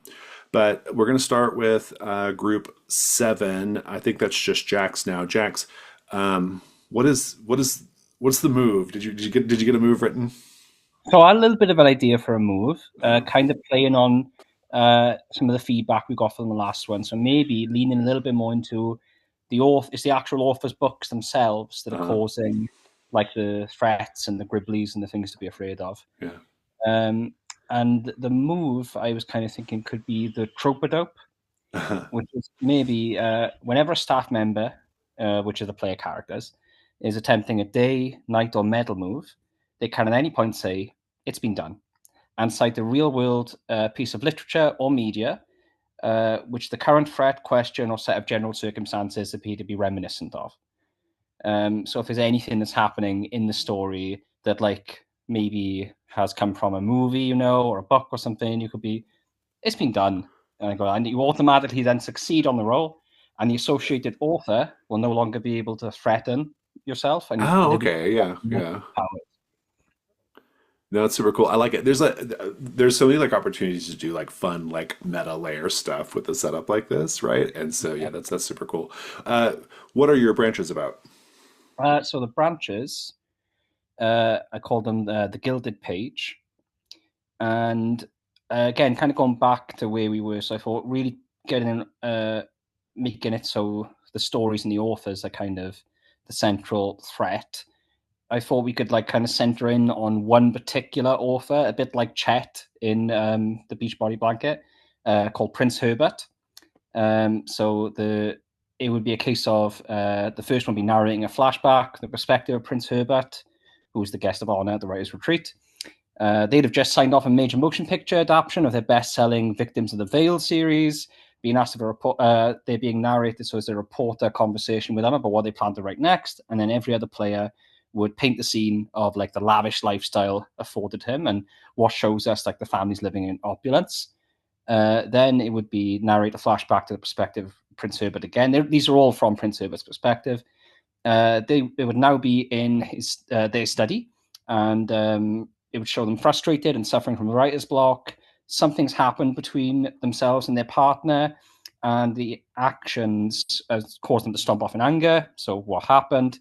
Every other player then would paint the scene of the disorganized study and strained atmosphere in the household. Then we'd narrate a meeting that Prince Herbert's having with their manager. Sales are down, fans are turning on them. The next book in the Victim series is nowhere in sight. Things are even worse at home.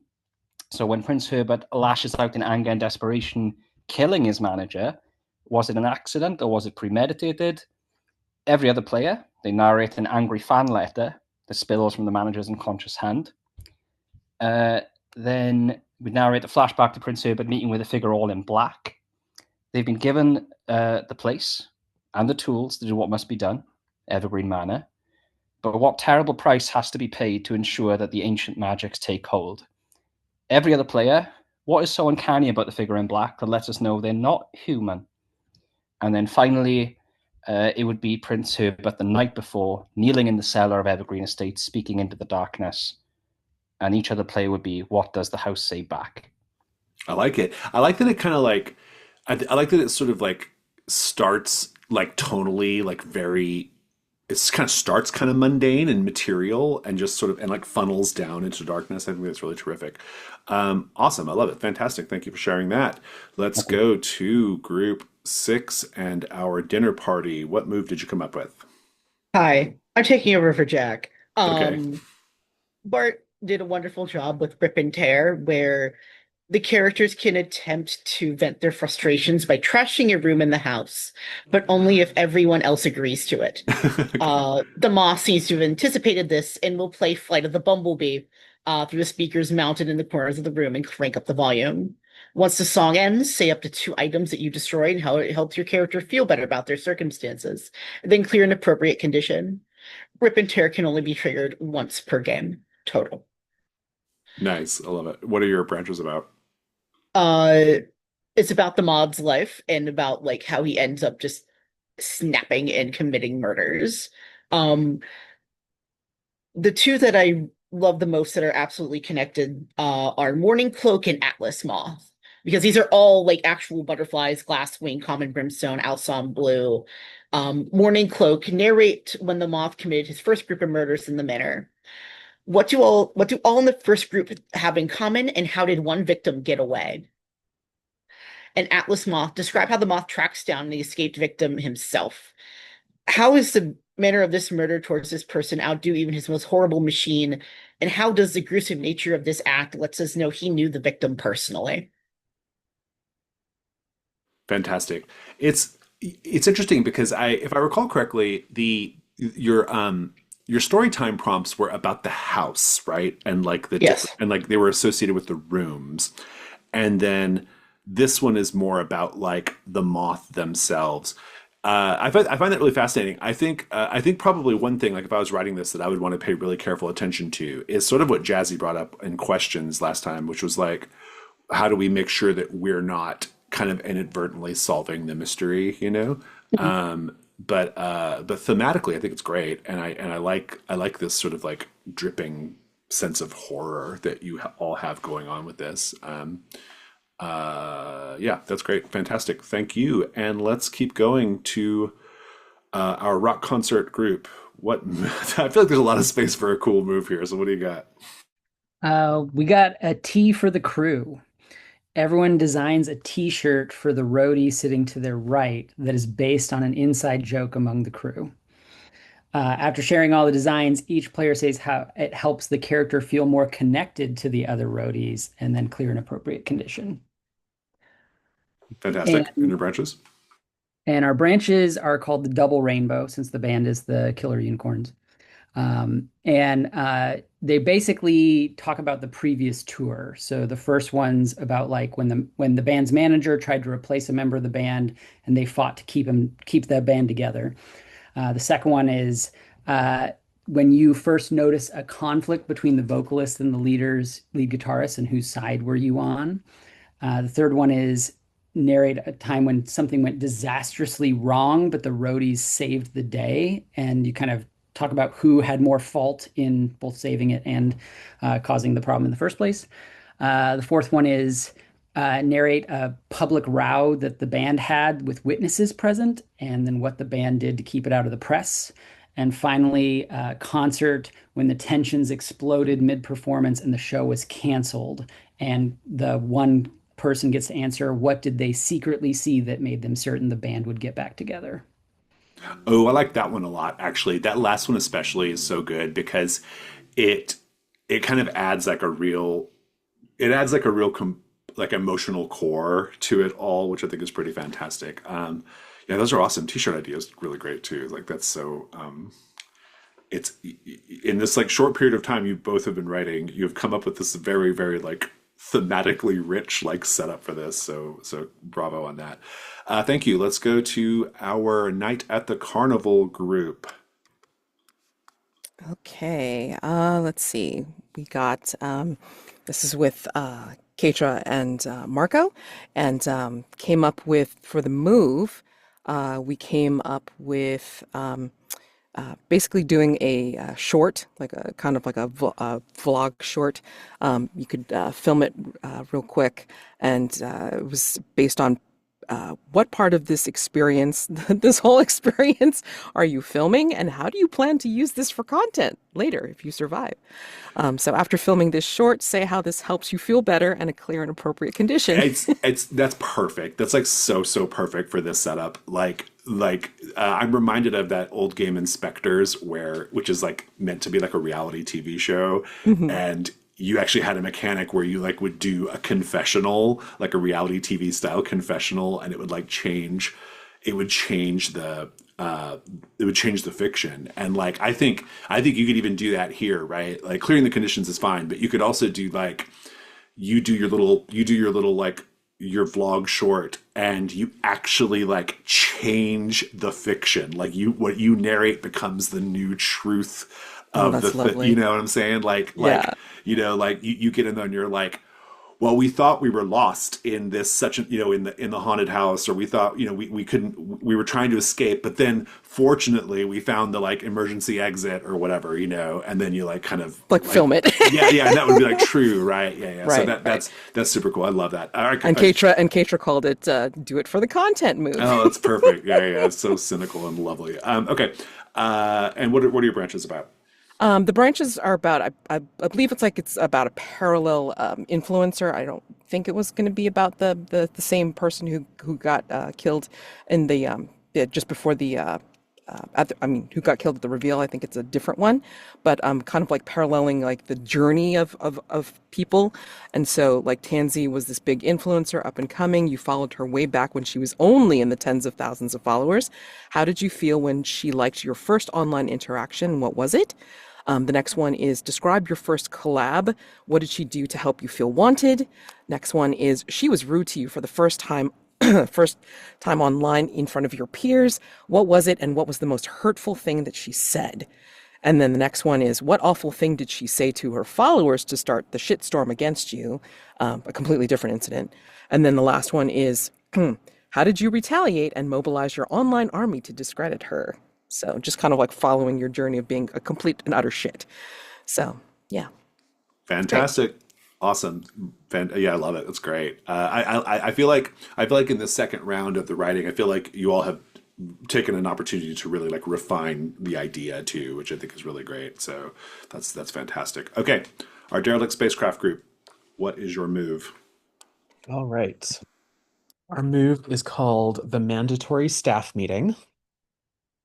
You can have a staff meeting, but only if all players agree to it. You each perform an icebreaker, tell us one interesting thing about yourself, etc., and then say an update on your research.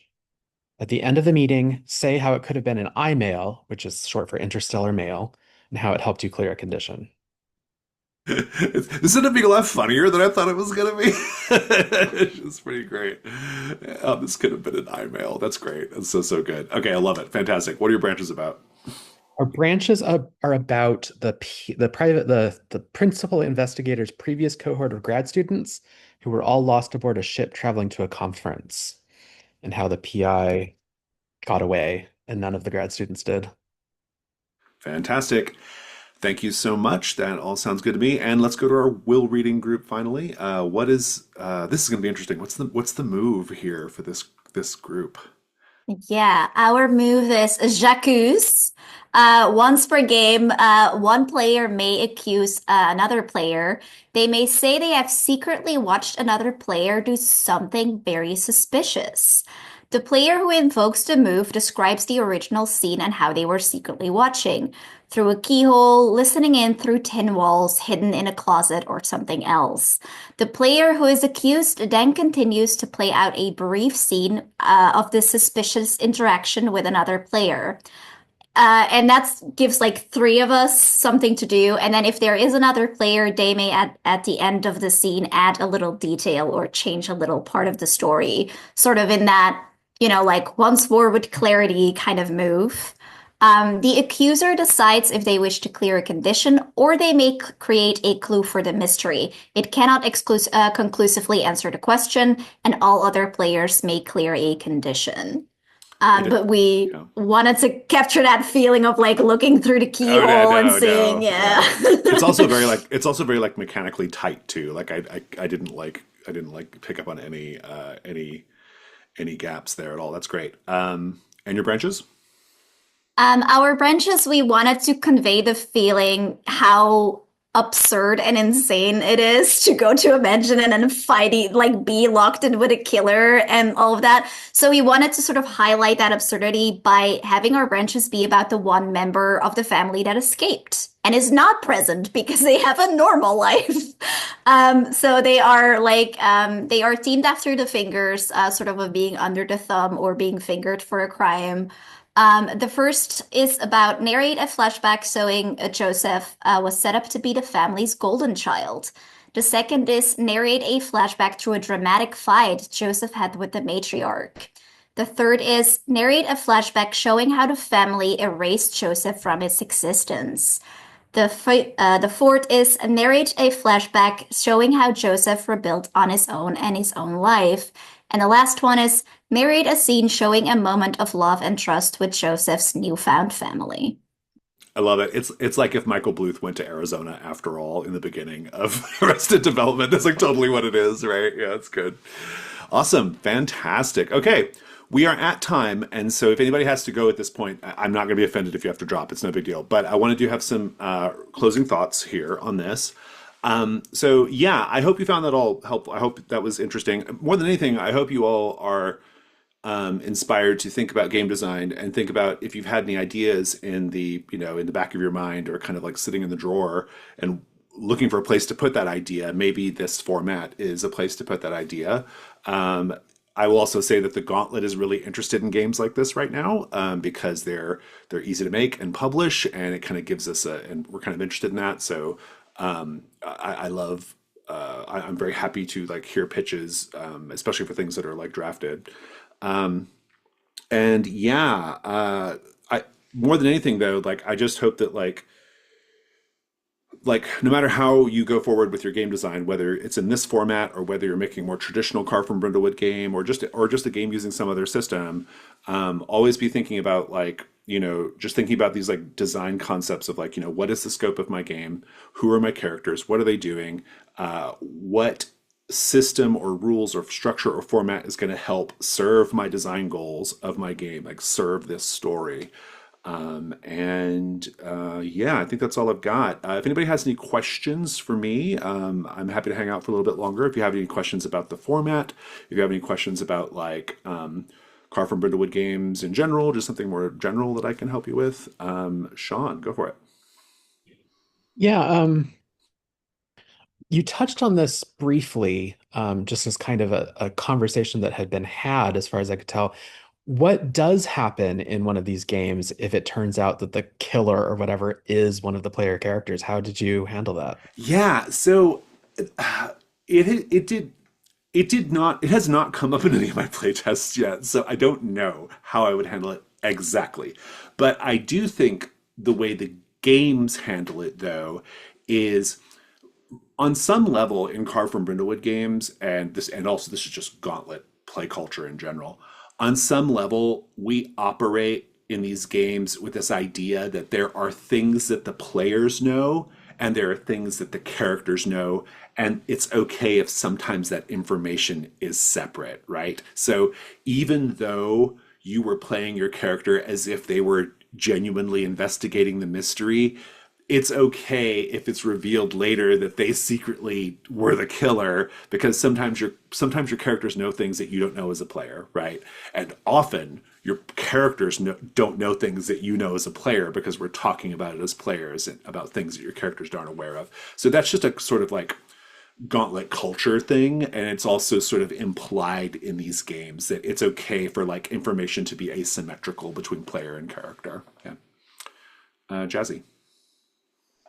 This was also touched on briefly, but you said that these games sort of have like very organically and naturally a three-act structure They with, do, I yeah. assume, yeah, like sort of you do the introduction, then you get to the play, and then you resolve the question.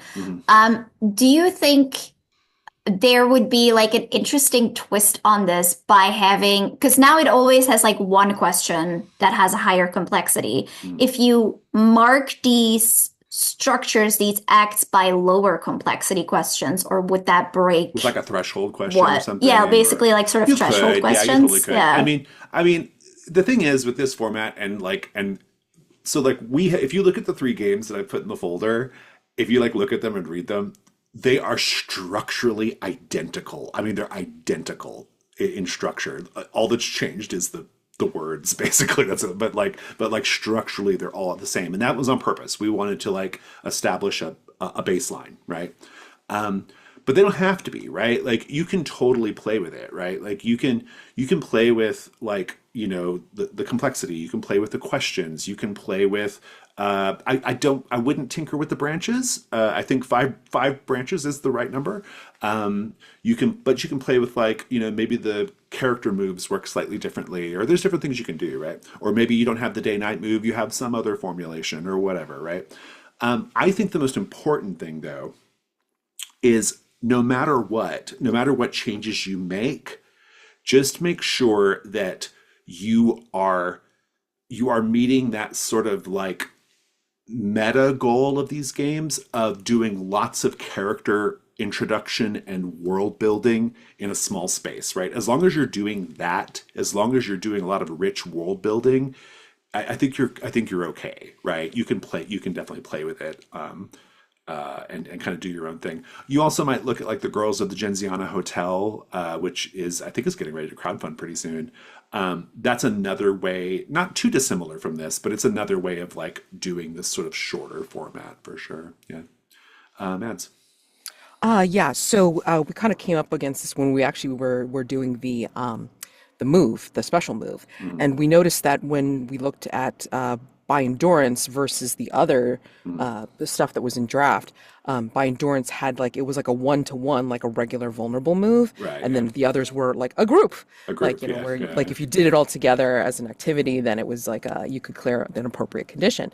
Yeah. So wondering for the design of that is that something that is just appropriate to the particular game, like because like by endurance almost feels like isolating, and so like It's very a trophy story. right. So I Essentially, mean, like yeah. that's why I was wondering why like Yeah. it felt more appropriate to have like the one-on-one I think that's what it was. move. Yeah, Okay. I can't speak exactly to what Harold's thoughts were there, but that's my sense of it. My sense is that like that's the storytelling beat he was going for. Great. Whereas like in Dead Pill and Beach Blanket, we have a pretty clearly yeah. different tonal and storytelling Sure. beat that we want to achieve, right? Like So I think absolutely, it's all like yeah, those. party Yeah. scene or dogpiling. Yeah, I Yeah, get it. yeah. I think it Okay. just depends on what kind of beats you're looking for. Yeah. Sure. Okay, great. Thanks. And also, I should point out those special moves in these three games. They're all the like equivalent of the vulnerable move or the cozy move, but they don't have to be. Like you can make a special move that's about. It could replace the day night move, right? Like I mean, it could be something totally different. Nicholas. In regards of teaching those games, there is very little text about how the GM should be running this. Have you thought about just phrases like keeper reactions, keeper agenda? Yeah, so Ray wrote this 30-page like essentially like it's essentially like a rules document for all of these games. So it has all that information in it. It's got all that like all that stuff that like you would know if you played Brindlewood Bay or Public Access or the Between, you would know it. It's all in a format that's like formatted for these short games, and so that's kind of where that lives. It's in terms of like I think keeper principles and stuff are a little overrated personally as a game design thing. It's kind of a hangover from Apocalypse World, but I still put them in my games because people like it. I'm not as committed to it as a sort of like a necessity for running them, right? I think you get the same effect. Like in these games, the keeper actually has a lot more support. There's a huge amount of support in these games that's just inherent in the structure of them and the presentation of them. And so you don't even really need all that kind of keeper facing advice that's in the campaign length games, because the keeper just has to hang together for 2 sessions in this, and they're getting so much material from the players as you're kind of answering prompts and kind of building out, especially in that presentation portion. So, but if I think I've got your question right, like basically, yeah, we will have a sort of like generic rule set that talks about best practices and stuff. Yeah, and Yes, that's in but that's it in the was folder. Yeah.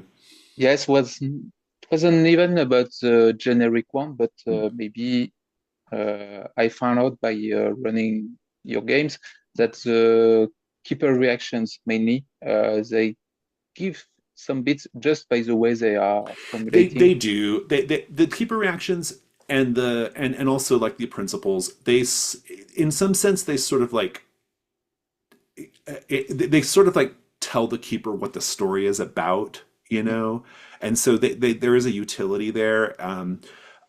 I kind of think, and maybe Ray can speak to this, but I kind of think that there's a way to where I think these games.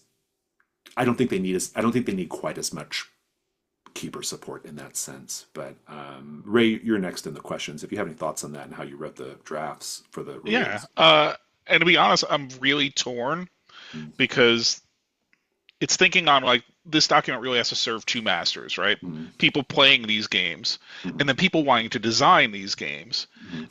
And in some respects, Me, I go the best teacher is to just play them, right? Like you don't need to sit down and have your first game be the perfect game. I will also add too, before you keep going, Ray, sorry. Yeah. Nicholas, I'll also add, if you go look at like the dangers and the sort of like and like the dangers and like some of the other like mystery components, they actually are fleshed out a little more and they say a little bit more about how to use them. So like in Beach Blanket, the dangers, it's a little bit more involved and it kind of says like here's how to use the dangers in the day, here's how to use them in the night. So some of that stuff is kind of baked into the mystery text as well. So yeah, sorry, go ahead, Ray. No, and that's a good point, right? Because individual, unlike for instance something like the Silt Verses, which has the same tone throughout, these can vary wildly, and so you don't want the rule document to push you towards a specific tone. It has to be kind of neutral in that regard. But back to sort of that point, I was torn about how much to include, and I think there's still a lot of wiggle room there. But on the other hand, I do know that a lot of people feel very comfortable having something to read to prepare for that game. I did want to circle back to the idea of threshold questions because I've been noodling on this a lot, and I think the thing from a game design perspective you have to think about is, let's take a rescue scenario. The question's obviously like, where is the person we're going to rescue? You could have a second question, which is like, well, now how do we get them out? But is that really best served as a question or as just the resolution, right? Like, I feel like if you do a second question, it should take it in an unexpected direction that's separately interesting and engaging. I think that's a really good point. I think like I really think because we don't have a lot of runway in these games, I just think simpler setups are better. You know, I just think it's going to serve you better. Jax. Yeah, I think you may have already kind of answered what I was gonna ask. But basically, I was thinking with a lot of the way the characters are picked up, with like picking up moves in Dead Pill, for example, things like that. Is there a reason other than simplicity and time that there aren't like fully fledged playbooks, like in the between, for example, or is it simply because you're not going to get to the meat of it in That second thing is the more the answer, but I will also say that as a sort of actually Alex and I talked about this on one of the early episodes of the Darkened Threshold, and we talked about like how sometimes it's more important, sometimes the most important thing is the ways in which the characters are the same. And so in Brindlewood Bay, the important thing is that they're all elderly women who enjoy murder mystery books, right? So they're all kind of the same in that way. In public access, it's important that they're all just like, they're like just young people, right? And then sometimes it's more important how different they are. And that's kind of where playbooks come in, right? Another thing too is there's a question of mundanity versus supernatural or like having powers. And so where the characters are more mundane, I think a character sheet is a better move. Just because we all know what humans are, so we don't need as much space on the sheet to like sort that out. Whereas like if I'm playing one character's a werewolf, one character's a sorcerer, one character's, like you the playbook is going to serve you better because you'll be able to like do that more. But even in that case, in this shorter format, there's a way you can write the character sheet to where they have some common element they share, and then the supernatural thing is just like the move or whatever, right? So it's mostly a matter of like we've only got 2 sessions, so we don't need playbooks for this. But there's also like a kind of there's also like a sort of storytelling part of it as well. Yeah, definitely. Rachel? So one of the things that we talked about a little bit when we were designing our special move is the 3 example games, none of them have a vulnerable move. Right. Yeah. So it's the so special like, move. Yeah. right, exactly. So they Yeah. get away with that. So basically you get one chance to clear a condition through that special That's it. move. Yep. But then looking in the short form rules document, the vulnerable move is in there as an option. So I was just curious, like, what are your thoughts about like when you would include the actual full vulnerable move versus just giving one shot at it or Yeah, so I'll note that that hasn't been edited yet, so like that may well change. And I've only like kind of skimmed it myself. I haven't even read it all the way through, but like, so that's one thing I would kind of put there. The other thing, though, I think, I mean, there is a part of me that thinks that like condition clearing should be fairly limited in this format because there's just not a lot of time, and also you want to be able to keep the pressure up, right? And so one thing that I didn't talk about in the workshop is that another difference, it's a small difference, but another difference is these characters only have 2 condition slots as opposed to 3. So like the pressure is like really like immediately ramps up on them, right? And you want that because this is a small, we don't have a lot of room here. It's not a lot of time. But I will also say it could depend quite a lot on your story too, though, right? And your design goals, right? So you might decide that that part of the game, like maybe it's not a high pressure kind of game, or maybe maybe you're not as concerned about condition clearing, and you want to focus on a different type of story beat. And so I think that's how, as a designer, you kind of handle it. In terms of the advice we give in the generic rule set, TBD. Like we'll kind of see where we land on that, but my sense, though, is that you do kind of want to limit condition clearing, especially if it's a horror game. But yeah, it's one thing you might have noticed in all 3 of those sort of like faux vulnerable moves in those games is they don't give you a clue, right? They just clear the condition. That's another kind of limiting factor that we put in there, because something I discovered in the play tests where if you don't, you have to be kind of careful when you're writing all the moves, even the character moves. You have to be kind of careful because they can rack up the clues really fast and you're like barreling towards conclusion and you're only like 2 hours in, right? So that's another thing to kind of be mindful of just generally, is like making sure you're not letting too many clues get like automatically given to the players, but no, I think it's just going to come down to design goals again, honestly. Yeah. Any other questions? Okay. Well, thank you all so much for coming to my workshop. I hope it was helpful. I hope you feel inspired. And if anybody has any follow-ups, I'll be in that channel in Discord. So just holler at me. Okay, that's it. Take care.